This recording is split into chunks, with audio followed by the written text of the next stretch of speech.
السلام علیکم ورحمۃ اللہ وبرکاتہ. الحمد للہ رب العالمین والعاقبۃ للمتقین والصلاة والسلام على سید المرسلین وآلہ الطیبین الطاہرین واصحابہ المکرمین المعظمین. فاعوذ باللہ من الشیطان الرجیم. بسم اللہ الرحمن الرحیم. ان اللہ وملائکته یصلون علی النبی یا ایها الذین آمنوا صلوا علیہ وسلموا تسلیما. اللهم صل على سيدنا ومولانا محمد وآله وأصحابه وأزواجه وذرياته وأهل بيته وأصهاره وأنصاره وأشياعه ومحبيه وأمته خصوصا على وارث حاله سيدي وسندي وجدي ووصيلتنا في الدارين قطب الأقطاب الغوث الأعظم سيدنا الشيخ أبي محمد ميرا محي الدين عبد القادر الحسني الحسيني الجعفري الجيلاني رضي الله تعالى عنه وارضاه عنا. We have gathered here today in commemoration of Mawlid al-Nabi sallallahu alayhi wa alihi wa sallam, in celebration of the birth of our holy Prophet Muhammad Mustafa Sayyid al-Mursaleen Rahmatul lil Alameen alayhi salatu wa taslim.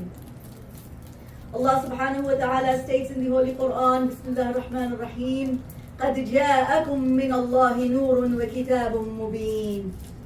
The English translation is that there has indeed come to you a light from Allah, that is Muhammad sallallahu alayhi wa alihi wa sallam, and an enlightening book, that is the Holy Quran.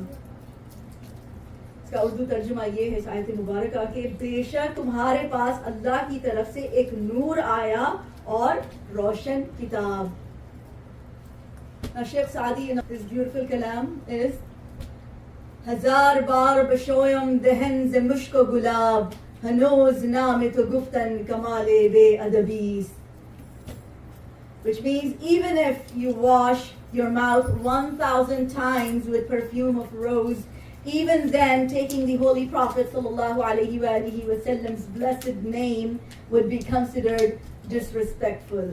تو یہاں پر شیخ Saadi کا عشق دیکھیے, محبت دیکھیے حضور نبی کریم صلی اللہ علیہ وآلہ وسلم کے لیے کہ آپ فرماتے ہیں کہ 1000 بار بھی اپنے منہ کو گلاب کے عرق سے دھو تب بھی حضور نبی کریم صلی اللہ علیہ وآلہ وسلم کا نام اقدس اپنی زبان سے لینا بے ادبی ہے.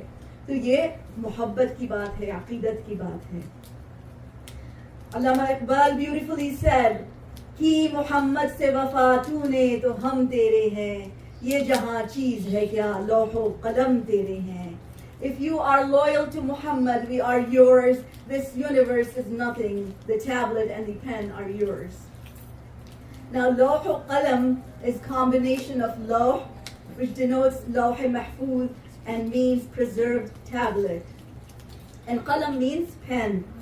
Lawh wa qalam exists in the metaphysical world, and metaphysical is of or relating to things that are thought to exist but that cannot be seen, and are the implements with which the decrees of God are recorded and in which they are preserved. Now, my dear sisters, the noor that is described in this ayat al-karima is the noor that was created before anything. So once Hazrat Jabir radiallahu ta'ala anhu asked Rasulullah sallallahu alayhi wa alihi wa sallam that, Ya Rasulullah, what did Allah first create before creating anything else? So Rasulullah sallallahu alayhi wa alihi wa sallam said, Ya Jabir, إن الله تعالى خلق قبل كل الأشياء نور نبيك من نوره ولم يكن في ذلك الوقت لوح ولا قلم ولا جنة ولا نار ولا ملك ولا سماء ولا أرض ولا شمس ولا قمر ولا جن ولا إنس. So Rasulullah sallallahu alayhi wa sallam said, O Jabir, the first thing Allah created was the light of your prophet from his light, and there was not at that time a tablet or a pen or a Jannah, a paradise or a hell or a heaven or an angel or an earth or a sun or a moon or any jinn or ins. Allahu Akbar. تو یہاں پر نور سے مراد اس آیت مبارکہ میں جو میں نے پڑھی ہے، اس میں وہ نور ہے جو سب سے پہلے پیدا کیا گیا. اور ایک مرتبہ حضرت جابر رضی اللہ تعالیٰ عنہ حضور صلی اللہ علیہ وآلہ وسلم سے پوچھتے ہیں کہ یا رسول اللہ تعالیٰ نے سب سے پہلے کیا چیز پیدا کی؟ تو رسول اکرم صلی اللہ علیہ وآلہ وسلم نے فرمایا کہ اے جابر، اللہ تبارک و تعالیٰ نے سب سے پہلے تمہارے نبی کا نور پیدا کیا اپنے نور سے، اور جب کہ نہ کوئی لوح تھا، نہ قلم تھی، نہ جنت تھی، نہ دوزخ تھی، نہ آسمان تھے، نہ فرشتے تھے، نہ زمین تھی، نہ آسمان تھی، نہ چاند تھے، نہ سورج تھے، نہ جن تھے، نہ انس تھے. سبحان اللہ.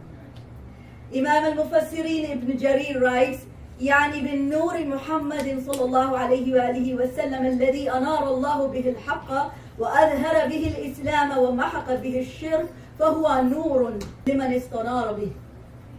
From Tafsir ibn Jarir. This means that here Nur means Muhammad Mustafa alayhi salatu wa salam, due to whom Allah Ta'ala cleared the right, the haqq, disclosed Islam and annihilated shirk.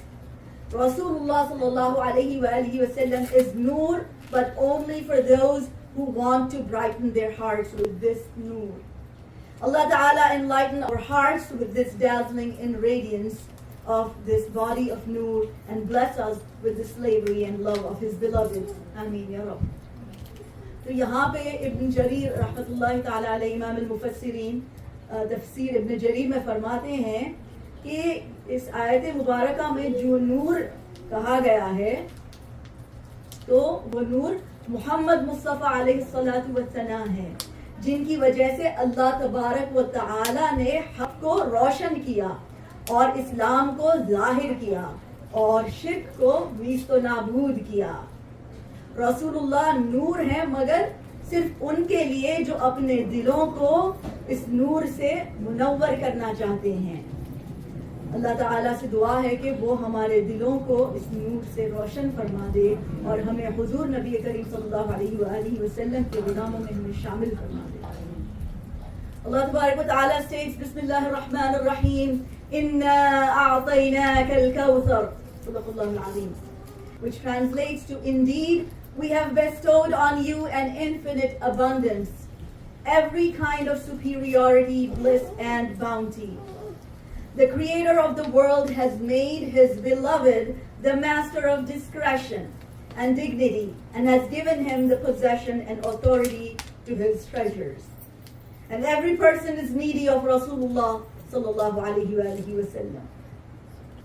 میں نے یہ جو آیت کریمہ بھی پڑھی ہے اس میں اللہ تبارک و تعالیٰ ارشاد فرماتا ہے کہ اِنَّا أَعْطَيْنَاكَ الْكَوْثَرَ, کہ اے حبیب ہم نے آپ کو بہت سی خوبیاں عطا فرمائی, ہر قسم کی نعمت عطا فرمائی.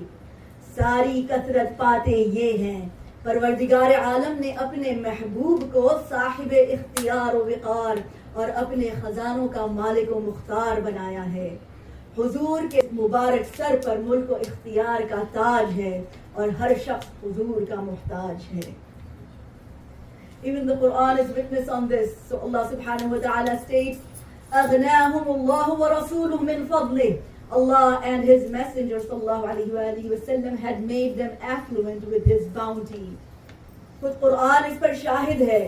چنانچہ اللہ تعالیٰ فرماتا ہے اغناہم اللہ ورسولہ من فضل, کہ انہیں اللہ اور اللہ کے رسول نے اپنے فضل سے دولت مند کر دیا.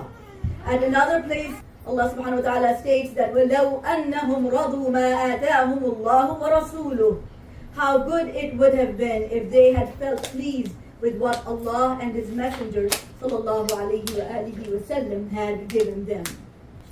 تو یہاں پر دوسری جگہ اللہ تبارک و تعالیٰ فرماتا ہے کہ وَلَوْ أَنَّهُمْ رَضُوا مَا آتَاهُمُ اللَّهُ وَرَسُولُهُ, یعنی کہ اور کیا ہی اچھا ہوتا اگر وہ خدا اور اس کے رسول کے دیے پر راضی ہو جاتے. Also Allah subhanahu wa ta'ala states at another place, أَنْعَمَ اللَّهُ عَلَيْهِ وَأَنْعَمْتَ عَلَيْهِ, whom Allah had favored and whom you too had done a favor. So it is apparent that Allah subhanahu wa ta'ala has bestowed upon Rasulullah sallallahu alayhi wa alihi wa sallam to prosper and bless by his excellence. تو یہاں پر اللہ تبارک و تعالیٰ فرماتا ہے انعم اللہ علیہ و انعمت علیہ, اللہ نے اسے نعمت بخشی اور اے نبی تو نے اسے نعمت دی. تو معلوم ہوا کہ خدا کے اذن و عطا سے حضور صلی اللہ علیہ وآلہ وسلم اپنا فضل و کرم فرما کر دولت مند کر دینے والے اور نعمتیں دینے والے ہیں. لا ورب العرش, جس کو جو ملا ان سے ملا, بچتی ہے کونین میں نعمت رسول اللہ کی.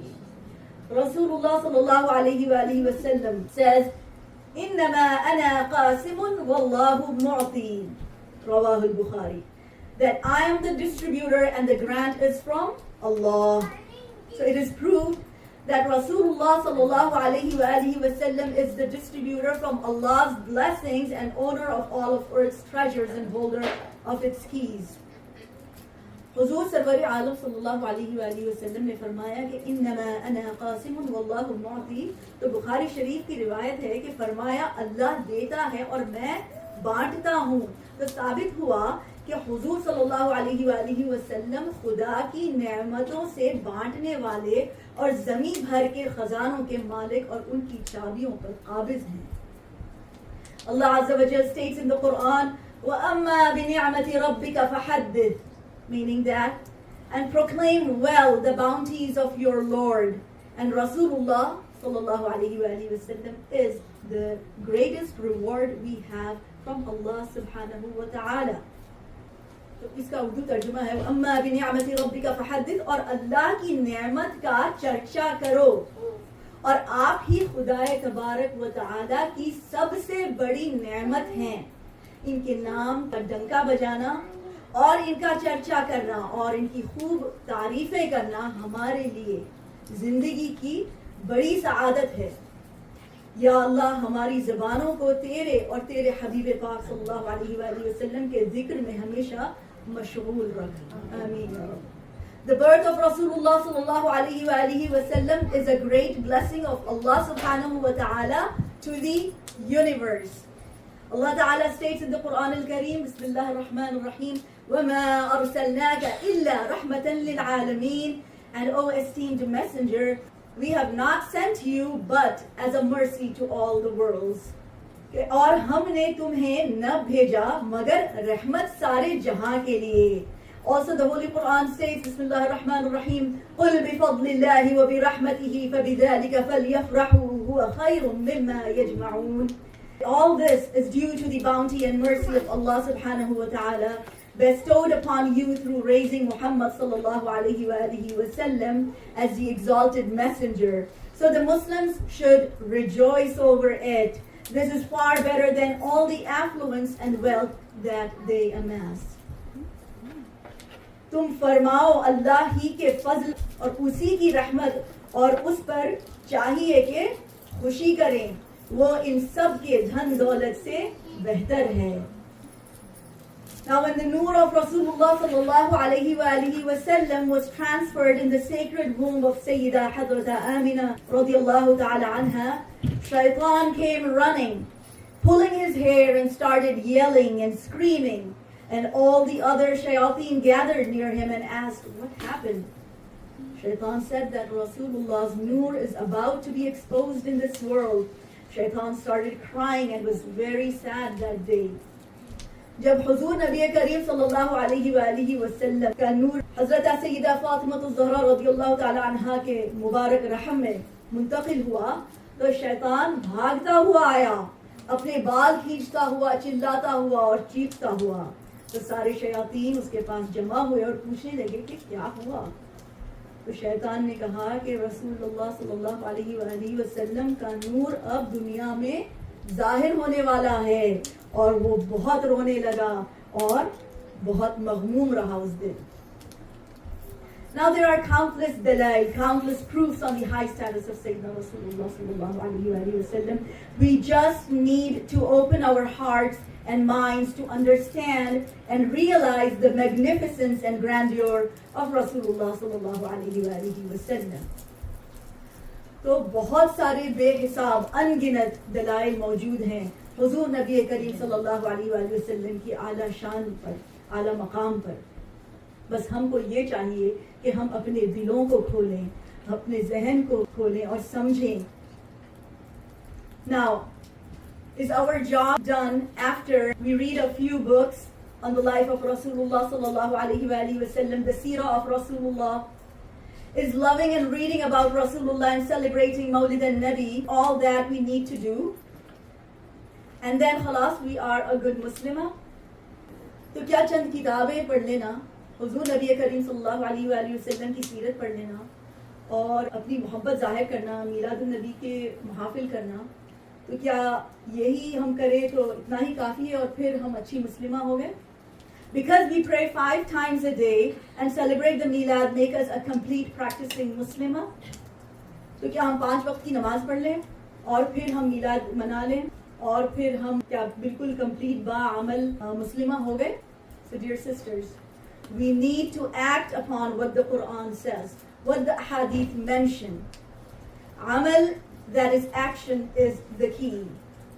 Reading 5 daily prayers and then using bad language, cursing and lying is not ideal. That is terrible.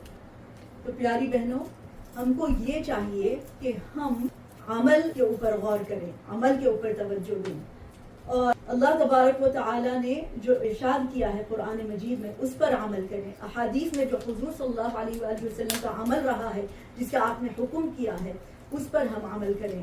تو عمل بہت ہی ضروری ہے. 5 وقت کی نماز پڑھتے ہیں بہت سارے، جو کہ بہت اچھی بات ہے، بہت بڑی بات ہے، اور پھر جیسے ہی جانماز کو بند کیا تو پھر شروع ہو گئے غیبت میں، برائی میں، زبان سے گالیاں بکنا اور بری زبان استعمال کرنا اور پھر جھوٹ بولنا. یہ ساری چیزیں صحیح نہیں ہیں، یہ ساری چیزیں بہت بری ہیں. Now Allah subhanahu wa ta'ala states in the Holy Quran, إِنَّ الصَّلَاةَ تَنْهَى عَنِ الْفَحْشَاءِ وَالْمُنْكَرِ, that indeed the prayer stops from indecency and evil. کہ بے شک نماز منع کرتی ہے بے حیائی اور بری بات سے. تو ہم کو یہ چاہیے کہ جو نماز پڑھے تو ہم ایک روبوٹ کی طرح نہ پڑھیں. ہم نماز پڑھیں تو خشوع اور خضوع کے ساتھ پڑھیں. ہم ایک مجرم کی طرح اللہ کے سامنے ٹھہریں اور اپنے گناہوں پر نظر ڈالیں اور اللہ سے توبہ کریں. تو اس طرح ہم خشوع و خضوع کے ساتھ نمازیں ادا کریں اور اس کے بعد اللہ سے دعا کریں کہ وہ ہماری تمام بری عادتوں کو دور فرما دے. Now reading the books of Seerah of Rasulullah sallallahu alaihi wa alihi wa sallam and the hadith is not all. Then behaving rudely with others and not being just and fair in your dealings, deceiving others is unacceptable.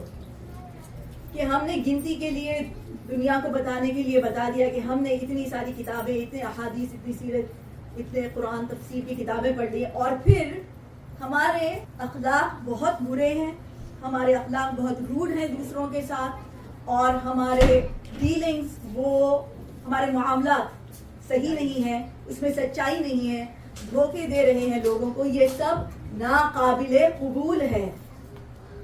عن ابی ہریرہ رضی اللہ عنہ ان رسول اللہ صلی اللہ علیہ وسلم قال بعثت لأتمم حسن الاخلاق. موطا امام مالک سے ہے یہ کہ ابو ہریرہ رضی اللہ تعالی عنہ reported that the messenger of Allah صلی اللہ علیہ وآلہ وسلم said, I was sent to perfect good character. تو یہاں پہ حدیث مبارکہ میں ہے کہ رسول اکرم صلی اللہ علیہ وآلہ وسلم ارشاد فرماتے ہیں کہ مجھے بھیجا گیا ہے اخلاق کو بہتر کرنے کے لیے. So what we must do is change ourselves for the better. Adopt the good character taught to us by Rasulullah sallallahu alayhi wa alihi wa sallam. Be kind to each other. Be truthful and honest. Now we are the ummah of Rasulullah sallallahu alayhi wa alihi wa sallam, who was known as as-sadiq, the truthful, al-amin, the trustworthy. تو ہم کو یہ چاہیے کہ ہم اپنے آپ کو بہتری کی طرف بدلیں. بہت سارے لوگ ایڈمنٹ ہوتے ہیں کہ اب ہم تو ایسے ہی ہیں بھائی، ہماری تو طبیعت ایسے ہی ہے، ہم نہیں بدلنے والے. یہ بالکل غلط سوچ ہے. ہم کو ہمیشہ اپنا محاسبہ کرنا چاہیے، اپنی آخری سانس تک اپنے آپ کو بہتر کرنا چاہیے، اور ہمیں ایک اچھے اخلاق پیدا کرنا چاہیے. جو بھی ہم حضور نبی کریم صلی اللہ علیہ وآلہ وسلم کے کیریکٹر کے بارے میں پڑھتے ہیں کہ آپ نے کس طرح معاملات کیے ہیں، اس کو غور کرنا چاہیے کہ ہم اپنی روزمرہ زندگی میں وہ کیسے اپلائی کر سکتے ہیں. ہم رسول اللہ صلی اللہ علیہ وآلہ وسلم کی امت سے ہیں جو جانے جاتے تھے الصادق یعنی کہ سچا، اور الامین یعنی کہ امانت رکھنے والا. تو کیا ہم وہ بن سکتے ہیں؟ کیا ہم وہ بننے کی کوشش کر سکتے ہیں؟ کیا کوئی ہمارے ساتھ اپنی امانت رکھ کے ہم پر ٹرسٹ کر سکتا ہے؟ We know what the status of girls was in the times of Jahiliyyah. It was Sayyidina Rasulullah sallallahu alayhi wa alihi wa sallam who stopped the practice of burying newborn girls alive. It was Rasulullah sallallahu alayhi wa alihi wa sallam who showed us how to respect and love our daughters by loving his own daughter, Sayyidah Fatima az-Zahra radiyallahu anha. Rasulullah sallallahu alayhi wa alihi wa sallam's love and care towards his holy wives, Ummahatul Mu'mineen, is an example for a successful marriage. Rasulullah's love towards his Ahlul Bayt shows us on how to treat your family lovingly. Rasulullah's concern, the crying and weeping in his long sujood for his ummah, shows us the love he carries for us. ہم جانتے ہیں کہ عورتوں کا کیا مقام تھا، کیا حیثیت تھی زمانہ جاہلیت میں، کہ جب بھی کوئی لڑکی پیدا ہوتی تھی اسے زندہ دفنا دیا جاتا تھا. یہ ایسے بد رسومات تھے جن کو حضور نبی کریم صلی اللہ علیہ وآلہ وسلم نے ختم کر دیا، اور عورتوں کو ایسا مقام دیا کہ ہم آج سوچ بھی نہیں سکتے. وہ تو رسول اکرم صلی اللہ علیہ وآلہ وسلم ہیں جنہوں نے ہم کو سکھایا کہ اپنے بیٹیوں کے ساتھ کس طرح محبت سے اور شفقت سے پیش آئیں، کہ جس طرح انہوں نے اپنی شہزادی حضرت سیدہ فاطمہ الزہرا رضی اللہ تعالی عنہا کے ساتھ محبت بتائی. رسول اللہ صلی اللہ علیہ وآلہ وسلم کی جو محبت اور خیالداری تھی اپنے ازواج مطہرات کی طرف، مثال ہے کامیاب ازدواجی زندگی کے لیے. رسول اللہ کی محبت جو اپنے اہل بیت کے لیے تھی، اس سے ہم کو یہ سیکھ ملتی ہے کہ ہم اپنے فیملی کو کس طرح محبت کے ساتھ پیش آئیں. اور رسول اللہ صلی اللہ علیہ وآلہ وسلم کا وہ رونا، وہ لمبے سجدوں میں دعائیں مانگنا اپنی امت کے لیے، وہ جو فکر تھی اور جو محبت تھی اپنی امت کے لیے، ہم کو معلوم ہوئی کہ کس طرح رسول اکرم صلی اللہ علیہ وآلہ وسلم اپنی امت سے محبت کرتے ہیں. So my beautiful sisters, let's lead a life that pleases our Lord Allah subhanahu wa ta'ala and his beloved Habib sallallahu alayhi wa alihi wa sallam. پیاری بہنوں، ہم کو چاہیے کہ ہم ایسی زندگی بسر کریں جو اللہ کو راضی رکھے اور اس کے حبیب کو.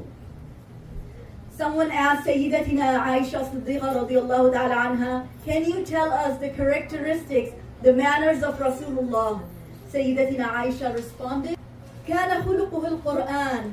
His character was the Quran. سیدہ عائشہ سے کسی نے پوچھا کہ حضور کے اخلاق کے بارے میں بتائیے، تو آپ نے فرمایا کہ آپ کے اخلاق قرآن تھا. So let's read the Quran, understand it and follow it in our daily lives. تو چلیں ہم کوشش پوری کریں کہ ہم قرآن کو پڑھیں، قرآن کو سمجھیں اور اس پر عمل کریں اپنی روزمرہ زندگی میں. وآخر دعوانا الحمد للہ رب العالمین.